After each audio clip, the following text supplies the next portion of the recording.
Welcome to फिल्मी explainer. कहानी शुरू होती है सन 1850 में कैलिफोर्निया के एक छोटे से कस्बे रॉकीज में, जहां लोग अपनी जिंदगी में सुकून ढूंढते हैं, पर कुछ चेहरे ऐसे हैं जो सिर्फ दर्द में ही जीना सीख चुके हैं। वहीं शहर के बीचों बीच एक लड़की रहती थी जिसका नाम था एंजल। एक ऐसी लड़की जिसकी खूबसूरती के चर्चे हर गली में थे और लोग उसे पाने के लिए अपनी हर चीज कुर्बान करने को तैयार रहते थे। हर हफ्ते एक लॉटरी निकलती और जो चुना जाता उसे लगता जैसे उसने कोई इनाम जीत लिया हो, पर एंजल के लिए ये इनाम नहीं सजा थी। वो मुस्कुराती थी, पर हर मुस्कुराहट के पीछे एक टूटी हुई आत्मा छिपी थी। वो अक्सर अपनी बीती जिंदगी को याद करती थी जब वो अपनी माँ नाह के साथ खुश थी। एक दिन उसके पिता एलेक्स पहली बार उनसे मिलने आए, पर जैसे ही उन्होंने एंजल को देखा उन्होंने ठंडे लहजे में कहा, मैंने तुम्हारी माँ से कभी शादी नहीं की और ये बच्ची मेरी नहीं है। एंजल ये सब दरवाजे के बाहर से सुन रही थी। उसकी मासूम आंखों से आंसू बहने लगे। माँ ने उसे गले लगाया और कहा, बेटी ये तेरी गलती नहीं है, तू मेरी सबसे प्यारी चीज है। कुछ दिनों बाद एक खत आया। एलेक्स ने घर बेच दिया था और हमेशा के लिए रिश्ता तोड़ लिया था। मजबूरी में नाह ने अपना घर छोड़ा और एंजल को लेकर शहर की ओर निकल पड़ी। उन्होंने अपनी आखिरी उम्मीद एक जौहरी जॉन से लगाई, पर जब उसने गहने देखे तो बोला ये नकली हैं। फिर उसने घिनौनी मुस्कान के साथ कहा, पर तुम असली हो, अगर मेरे लिए काम करोगी तो रह सकती हो। नाह मजबूरी में मान गई। वो शारीरिक और मानसिक रूप से टूटती गई और कुछ ही महीनों में बीमार होकर चल बसी। एंजल अकेली रह गई उस दुनिया में जहां औरत को सिर्फ इस्तेमाल किया जाता है। फिर जॉन ने उसे एक आदमी ड्यूक को बेच दिया। ड्यूक ने उसे अपनी हवस का हिस्सा बना लिया। बचपन में ही एंजल का बचपन छिन गया था। धीरे धीरे वो बड़ी हुई और उसने मान लिया कि दुनिया में कोई सच्चा प्यार नहीं होता, हर आदमी एक जैसा है। कहानी अब वर्तमान में लौटती है, जहाँ एक सीधा साधा किसान माइकल अपने खेतों में मेहनत करता है। वो ईमानदार है, धार्मिक है और रोज चर्च जाकर एक ही दुआ मांगता है, हे भगवान मुझे ऐसी साथी देना जो मुझसे सच्चा प्यार करे। एक दिन जब वो अपने माल बेचने शहर जाता है, वो पहली बार एंजल को देखता है। उसके चेहरे की मासूमियत और दर्द दोनों एक साथ उसे खींच लेते हैं। वो अपने दोस्त से पूछता है, वो कौन है? दोस्त जवाब देता है, वो एंजल है, शहर की सबसे खूबसूरत और सबसे महंगी लड़की। माइकल के दिल में कुछ टूट जाता है, पर फिर भी वो कहता है, मुझे फर्क नहीं पड़ता, मैं उससे मिलूंगा। वो पैसे देता है और एंजल से मिलने जाता है। एंजल ठंडी मुस्कान के साथ कहती है, कैसे खुश करूं तुम्हें?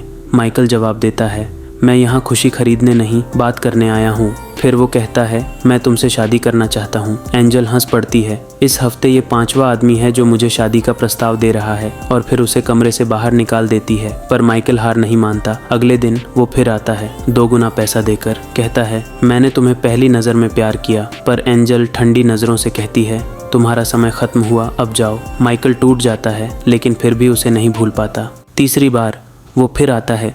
इस बार वो बस एक सवाल पूछता है, तुम इस नर्क में क्यों रहना चाहती हो?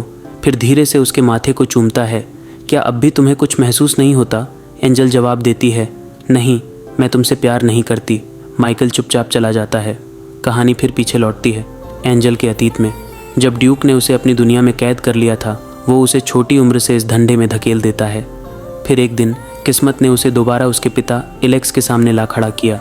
जब सच्चाई सामने आई, एलेक्स ने खुद को दोषी मानते हुए अपनी जान ले ली। इस हादसे के बाद एंजल को सैली नाम की लड़की ने भागने में मदद की, पर ड्यूक ने सैली को मार डाला। एंजल भागकर रॉकीज शहर पहुंची, जहां डचेस नाम की औरत ने उसे अपने हवाले कर लिया और वहां वो फिर से उसी नर्क में फंस गई। अब कहानी फिर वर्तमान में लौटती है। एंजल बीमार पड़ने लगती है। वो डचेस से अपना पैसा मांगती है, पर डचेस गुस्से में कहती है, तू कुछ नहीं ले जा सकती। एंजल भी पहली बार हिम्मत से कहती है, मुझे मेरा हक चाहिए। डचेस चिल्लाती है, सिखाओ इसे सबक। उसका बॉडीगार्ड उसे बेरहमी से पीटता है। उसी रात माइकल को सपना आता है जैसे एंजल किसी मुसीबत में है। वो सुबह होते ही भागता हुआ वहां पहुंचता है। एंजल को देख उसकी आंखें भर आती हैं। वो डचेस से कहता है, मैं इसे यहाँ से ले जा रहा हूँ। डचेस कहती है, ये मुझ पर उधार है। माइकल बिना सोचे 3 गुना रकम चुका देता है। वो घुटनों के बल बैठकर एंजल से कहता है, क्या तुम मुझसे शादी करोगी? एंजल की आंखों में पहली बार उम्मीद की चमक होती है। वो कहती है, हाँ। वो एंजल को अपने खेत पर ले आता है। वो बीमार थी, पर माइकल ने दिन रात उसकी देखभाल की। धीरे धीरे वो ठीक होने लगी। एक दिन एंजल कहती है, तुमने मुझ पर इतना पैसा खर्च किया, मैं इसे चुका दूंगी और चली जाऊंगी। माइकल मुस्कुराकर कहता है, शादी कोई कैद नहीं होती एंजल, ये आज़ादी होती है। वो उसे अपने खेत का काम सिखाने लगता है, मुर्गियों को खाना देना, मछली पकड़ना, सब कुछ। धीरे धीरे एंजल को ये सुकून भरी जिंदगी अच्छी लगने लगती है। एक सुबह माइकल उसे पहाड़ी पर ले जाता है। सूरज उगता है और वो कहता है, मैं चाहता हूँ तुम्हारी जिंदगी भी इस सूरज की तरह चमके। एंजल की आंखों में आंसू हैं। अगर तुम्हें मेरा सच पता चल जाए तो तुम मुझसे नफरत करोगे। माइकल कहता है, तुमने वो जिंदगी नहीं चुनी थी, पर अब तुम्हारे पास अपनी जिंदगी चुनने का हक है। वो पहली बार उसे गले लगाती है और दोनों का रिश्ता सच्चे प्यार में बदल जाता है। कुछ दिनों बाद माइकल का साला पॉल वापस आता है। वो एंजल को पहचान लेता है। वो कहता है, तुम जैसी औरत माइकल के लायक नहीं हो। माइकल गुस्से में उसे थप्पड़ मारता है। अगर तू मुझे भाई मानता है तो इसे बहन मानना सीख। पॉल को अपनी गलती का एहसास होता है। वो एंजल से माफ़ी मांगता है। धीरे धीरे सब कुछ ठीक होने लगता है, पर एक सच अब भी एंजल को भीतर से खाए जा रहा था। वो कभी मां नहीं बन सकती। ड्यूक ने उसकी गर्भावस्था के समय जबरदस्ती उसका गर्भपात करवाया था। वो सोचती है, मैं कभी पूरी नहीं हो सकती। एक दिन वो चिट्ठी लिखती है और चली जाती है। शहर में वो फिर से काम करने लगती है, पर किस्मत उसे फिर ड्यूक के सामने ले आती है। ड्यूक अब भी वही शैतान था, बच्चियों को बेच रहा था। एंजल अब चुप नहीं रहती। वो सबके सामने उसका सच खोल देती है। लोग उबल पड़ते हैं और ड्यूक को उसी के पापों की सज़ा मिलती है। 3 साल बाद एंजल अब सारा के नाम से एक स्कूल चलाती है, जहां वो उन लड़कियों को नई ज़िंदगी देना चाहती है जो कभी उसी की तरह टूटी थीं। पॉल वहां आता है और बताता है, माइकल अब भी तुम्हारा इंतज़ार कर रहा है।